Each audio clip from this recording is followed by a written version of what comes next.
मैं ये बहुत ही ज़्यादा हेल्दी चना चाट बना रही हूँ और इसको आप सब लोग अपने-अपने तरीके से बनाता है, तो मैं बिल्कुल सिंपल तरीके से बना रही हूँ। इसके लिए मैंने खीरा, टमाटर, प्याज़ और 1 सेब लिया है और 1 हरी मिर्च ली है। तो इन सबको पहले मैं चॉप कर लेती हूँ और इसका जब तक चॉप हो रहा है तब तक मैं आपको इसके बारे में मैंने आपको पिछले वीडियो में बताया था कि मैं आपको चना के ग्लाइसेमिक लोड के बारे में बताऊँगी क्योंकि ग्लाइसेमिक इंडेक्स काफ़ी नहीं होता है।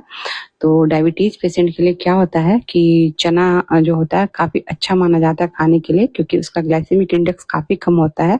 तो चने का ग्लाइसेमिक इंडेक्स होता है 28 और इसके ग्लाइसेमिक लोड का फॉर्मूला होता है ग्लाइसेमिक इंडेक्स मल्टीप्लाई कार्ब यानी कार्बोहाइड्रेट बाई 100।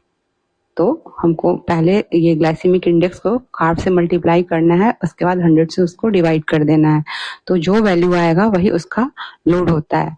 तो जैसे कि मैं आपको बता रही थी कि इसका ग्लाइसेमिक इंडेक्स होता है 28। चाहे आप कितनी भी क्वांटिटी में लें तो ग्लाइसेमिक इंडेक्स कम ज्यादा नहीं होता है, पर लोड जो है जो कम ज्यादा हो जाता है। तो क्या होता है कि डायबिटीज पेशेंट को हमेशा लोड के हिसाब से खाना चाहिए, कितनी क्वांटिटी में खानी है।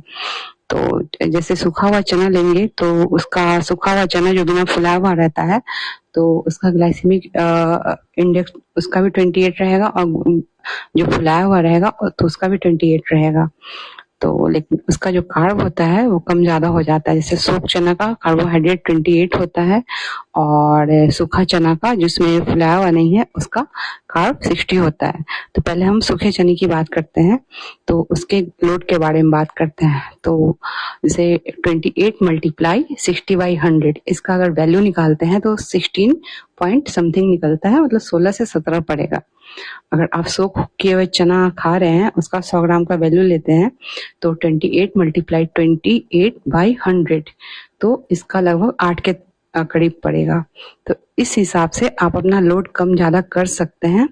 तो अगर आप एक बार में 100 ग्राम चना सोख खा रहे हैं सोख किया हुआ तो 8 लोड तक खा सकते हैं, 8। और डायबिटीज पेशेंट को एक दिन में 50 लोड से ज्यादा नहीं खाना होता है, यानी कि 50। और नॉर्मल जो आदमी होता है, जो नॉर्मल हम लोग जैसे हैं जिनको कुछ प्रॉब्लम नहीं है, तो वो एक दिन में 100 लोड तक खा सकते हैं। तो इस हिसाब से आप अपना कम ज्यादा कर सकते हैं।